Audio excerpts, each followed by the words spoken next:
Hi, I'm Gail Corvette, National President of Mortar Board, the College Senior Honor Society.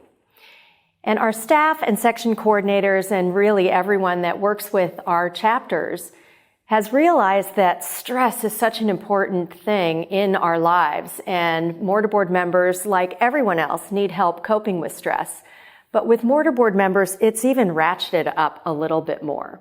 After all, you are the leaders on your campus. You're excelling scholastically. And then we add another student organization as if you didn't have enough on your plate, working, being in a student organization, studying, trying to get in grad school, all of that stuff. And then we say, you need to provide service to the campus and community as members of Mortar Board. And I love my newspaper locally in Charleston, South Carolina, does a thought for the day every day in the newspaper. And one that was there recently was by Lucille Ball, and she said, if you want something done, give it to a busy person, because the more you do, the more you can do. But that is the blessing and the curse of being really successful, as all Mortar Board members have been. So yoga is a way to get out of all of that place of demand and just be quiet and doing nothing except taking care of yourself. So I have found a daily yoga and meditation practice is really a great way to center yourself and ground yourself so that when all of these demands come your way, you're better able to handle it. And it also is a helpful tool for concentration. The ancient yoga scriptures say that there are 8 limbs of yoga. Think about climbing limbs of a tree to get to the top. And the top is enlightenment, joy, and really feeling fulfilled in life. But along the way, there are things like how you live in the outside world, breathing, the poses we do in yoga, withdrawing from all the demands of the outside world. And the 6th limb of 8 is dharana, or concentration. So you can use all of these tools in the first 5 limbs to get to concentration. It's a really great way to help you focus. And you know, being scattered in your mind and not being able to focus hurts in testing and hurts in getting things done that we all need to do. So I want to give you a few tips that you can take into your daily life, and then invite you to join me in 3 longer yoga practices on the Yoga Vibes website, yogavibes.com. And I also saw recently a quote by Steve Martin, another great spiritual teacher like Lucille Ball. And he said, talking about music is a lot like dancing about architecture. So let's do a little practice so you can experience it rather than having me tell you about it. So the first thing I'd like to do is a breathing practice called Kalabati breathing, and that translates into skull shining breath. And I love how it helps me focus and concentrate, because I think I have all this stuff in my head of all the demands and what is stressing me out. And I can just cleanse my skull. So the way we do it is you bring one hand to your belly, and you just start breathing a little bit. Diaphragmatic breath, if anyone's a singer, it's the same kind of thing. So expand your belly, and that expands the diaphragm. And then exhale and release. And this Kalabati breath is short exhalations, and then you don't need to do anything for the inhalation. It just happens naturally. So let's just start with 5 of these, breathing through the nose. And start first with the sharp exhalation.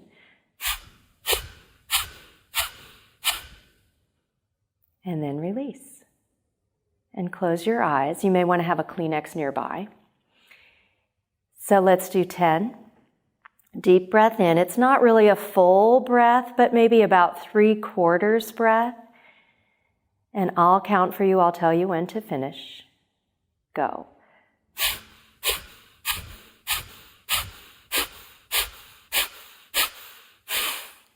Stop. Feel a little lightheaded? Maybe that's the skull cleansing breath that you're experiencing. You can stay with your hand to your belly. We'll just do 15. So one more round. You can do this anytime while you're in the car, maybe not while you're in the grocery store line because people might think you're weird, but maybe in a quiet place. So start with the full breath and begin your exhalations.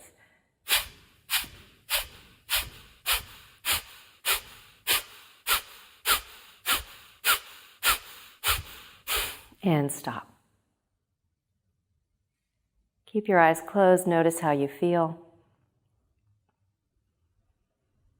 Return to natural breathing. And if you're sitting up on anything, I like to sit on a blanket, which we will rejoin with our meditation. I'd like to do a little movement that you can do every day, really anywhere. You don't need any equipment. And it's great to get the body moving first thing in the morning, which is, I think, why they're probably called sun salutations. And I'll show you 3 different varieties. One is a half sun salutation, which is all standing. So you stand at the front. If you have a yoga mat, totally not required, bring your feet parallel. Inhale the arms out and up. We always breathe through the nose. Exhale, fold forward. Keep your back straight. Inhale, come halfway up, hands to your shins. Exhale, fold. And then push down on your feet, lengthen your spine as you circle the arms up with your next big inhale. And then bring your hands to a prayer position at the base of your heart. And just take a few breaths here. The next version, a little more strenuous. Inhale, lift up. Exhale, fold forward. Inhale, look forward.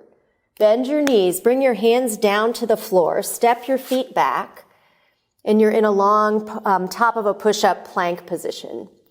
And then either with your knees down or straight, exhale your elbows back and come all the way down to your belly. Untuck your toes, curl the upper back, cobra. And make your way either to child's pose with the knees wide, reaching the hands forward. And that can just be a way station on your way to downward facing dog, tucking your toes under, straightening the legs. You can stay here for as long as you'd like. With the ears right alongside the biceps, the hands strong, the legs strong. You can move your knees.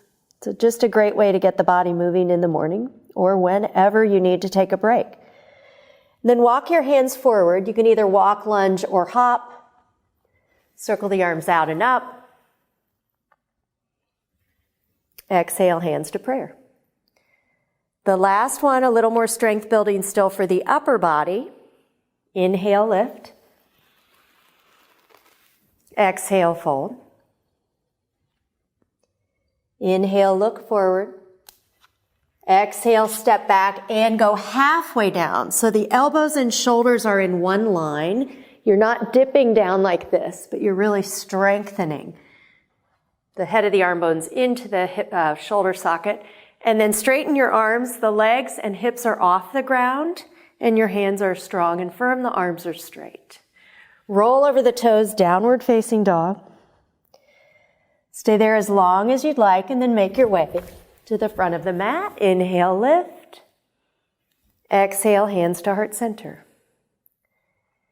Very simple movements, very easy to remember, really works every part of the body. It's strengthening and it's stretching. And just the movement that you do in yoga can help release stress.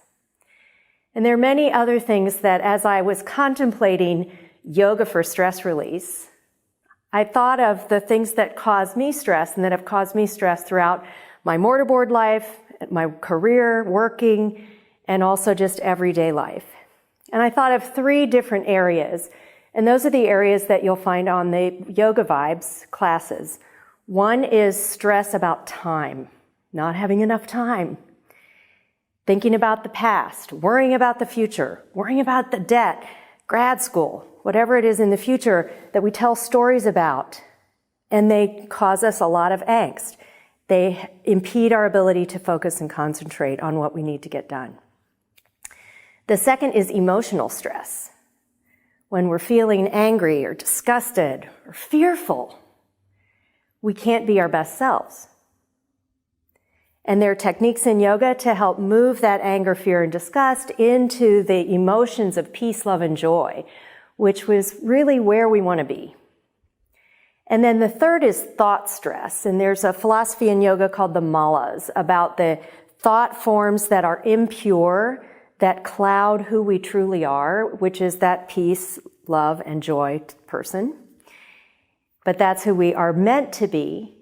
But we have all of the human condition makes us feel unworthy or separate. And because of that, we do things that are not the great example of what a mortar board leader is all about. So if you think about the torch, that's a very egoless way of leading that our initiation ceremony has the poem of the torch. And that is really yoga to me, of leading from the place in the heart of who we truly are, where you're not veiled or your true nature is not concealed. And one of the ways to get to that place of peace, love, and joy is also through meditation. And it's been scientifically proven to help the brain focus, concentrate, and even regenerate. So find a blanket or something to sit on. You can even sit in a chair if your hips are not able to do the cross-legged position. It doesn't matter what kind of a seat you take, but it's best to meditate sitting rather than lying down, because it's pretty easy to fall asleep if you meditate lying down. But I like to sit on a folded up blanket that's just square and then folded over once more. Because when I lift my hips up, it takes pressure off the hip flexors, and the back can be in its natural curved state. Again, you don't need any equipment. You can meditate anywhere. One of my dance teachers used to say, she had a Zen Buddhist meditation class in college. And she said her professor used to say, the key is not meditating in a quiet room. The key is learning how to meditate on the freeway. So to meditate, there are 4 steps I like to take. One is to get your body in a comfortable position. So it could be a seated position like this, or your legs could be straight, or you could sit on your shins. Sometimes sitting up on something here is helpful too. Or in a chair, back against the wall, wherever, just so the spine can be straight and your breath can be free. And then the second step is focusing on the breath. Because when you're paying attention to the breath, your mind can't go lots of different places. So you can just feel the expansion like we did the diaphragmatic breathing with our Kalabati breath. Sometimes it's nice to visualize the breath going up and down the spine. Or like a bellows, the breath expanding and contracting. So just find what works for you, but bring your full attention to the breath.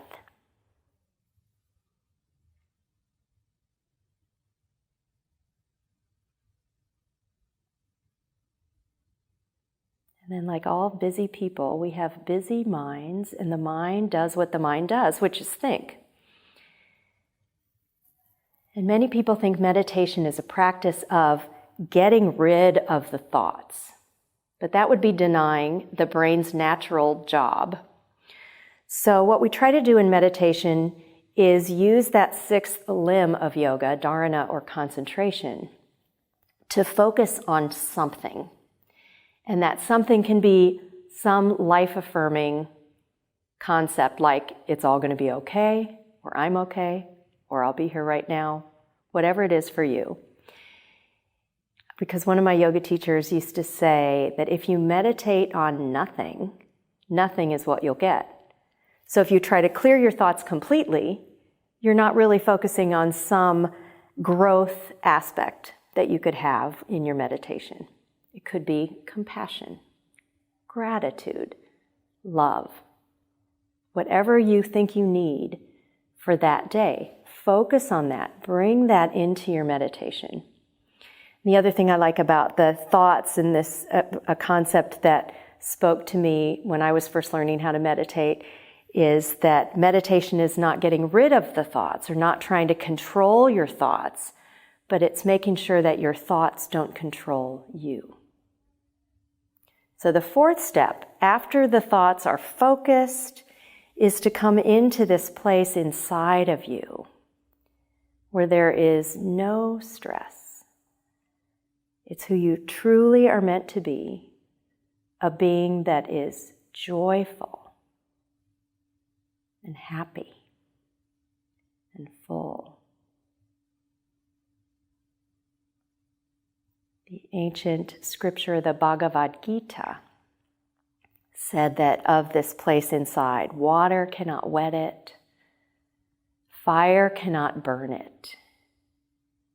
It is the one thing that doesn't change when everything else in our lives is full of change, demands, and stress. So once again, the body steady and comfortable,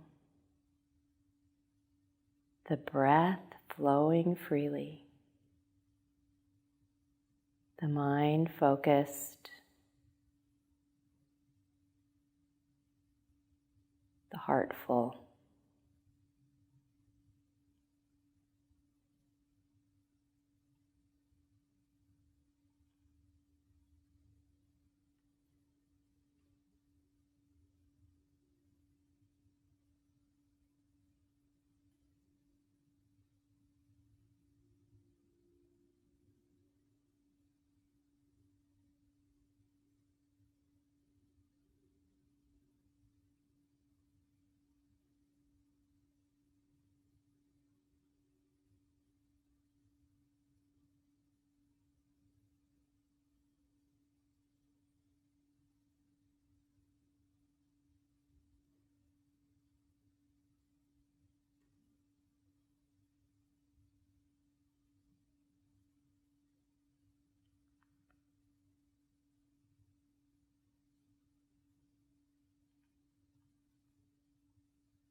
Bring your hands to heart center.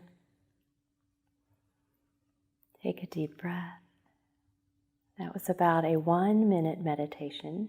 It might have seemed like the longest 1 minute of your life when we were in silence.